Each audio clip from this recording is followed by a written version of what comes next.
नमस्कार दोस्तों, स्वागत है आपका हमारे चैनल द पॉलिसी कंपस में। यहाँ हम लाते हैं आपके लिए गहन विश्लेषण, रोचक कहानियाँ और वो दृष्टिकोण जो आपको नीति और रणनीति की दुनिया को बेहतर समझने में मदद करेगा। तो चलिए शुरू करते हैं आज का सफ़र और देखते हैं कैसे नीतियाँ हमारे समाज और दुनिया को आकार देती हैं। ये एक बहुत ही गहरी और सेंसिटिव डिबेट है। जब 15 अगस्त 2021 को तालिबान ने काबुल पर कब्जा किया तो पूरी दुनिया के साथ साथ इंडिया के लिए भी एक स्ट्रेटेजिक नाइटमेयर शुरू हो गया। सवाल वही है, इंडिया ने अफगानिस्तान क्यों छोड़ा? क्या यह हमारी फॉरेन पॉलिसी की सबसे बड़ी गलती थी? आज हम इस कॉम्प्लेक्स सिचुएशन को 360 डिग्री एनालाइज करेंगे और हिस्ट्री से लेकर 2026 तक सारे अपडेट्स चेक करेंगे।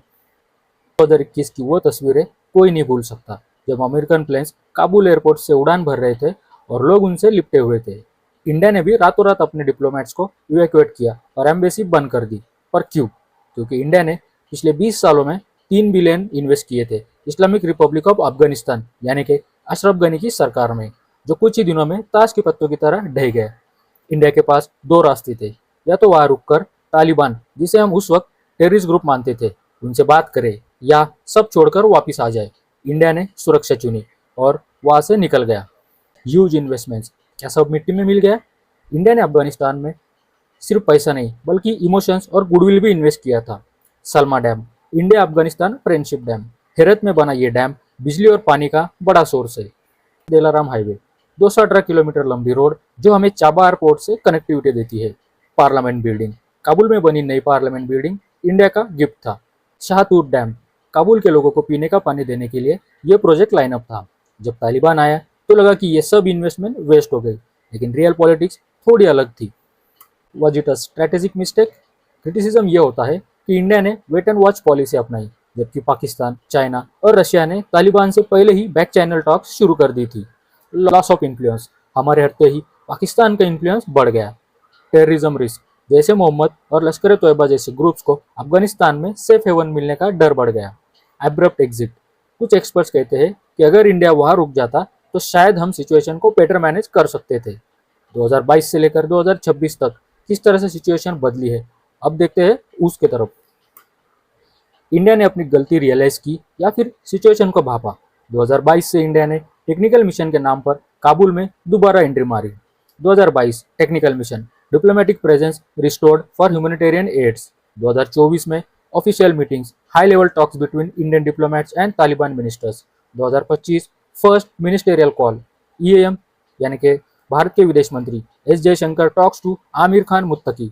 2026 के बजट में भारत ने अफगानिस्तान के गुडविल के लिए 150 करोड़ रुपए रिजर्व रखे हैं। अब देखते हैं करंट स्टेटस। तालिबान इन मुंबई, आज की डेट में इंडिया के अप्रोच बिल्कुल बदल चुका है। डिप्लोमेटिक प्रेजेंस, इंडिया ने काबुल में अपनी एम्बेसी को अपग्रेड किया है। Taliban NY in India, Taliban ने मुंबई और दिल्ली में अपने एक्टिंग कंसोल और डिप्लोमेट्स अपॉइंट कर दिए हैं। ह्यूमैनिटेरियन एड, इंडिया ने हजारों टन गेहूं, मेडिसिन और वैक्सीन भेजी है।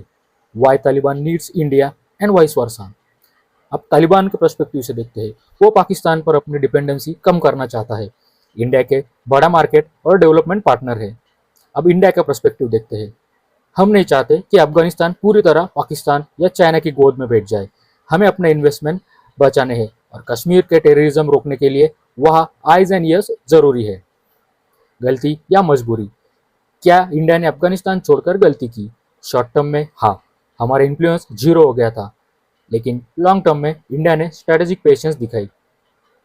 इंडिया ने दिखाया कि बिना फॉर्मल रिकॉग्निशन के भी हम वहाँ के लोगों के दिल जीत सकते हैं। आज तालिबान खुद इंडिया से इन्वेस्टमेंट मांग रहा है। इंडिया ने अफगानिस्तान छोड़ा नहीं था, बस थोड़ी देर के लिए पॉज किया था। 2026 में इंडिया वापस एक मेजर प्लेयर बन के उभरा है, लेकिन इस बार अप्रोच आइडियलिज्म की जगह प्रैग्मेटिज्म यानी रियलिटी पर बेस्ड है। आपको क्या लगता है, क्या इंडिया को तालिबान को ऑफिशियली रिकॉग्नाइज कर देना चाहिए? कमेंट में बताएं। वीडियो पसंद आया हो तो इसे लाइक करें, अपने दोस्तों के साथ शेयर करें और हमारे चैनल द पॉलिसी कंपस को सब्सक्राइब करना न भूलें। आपका समर्थन ही हमें और बेहतर कंटेंट बनाने की प्रेरणा देता है।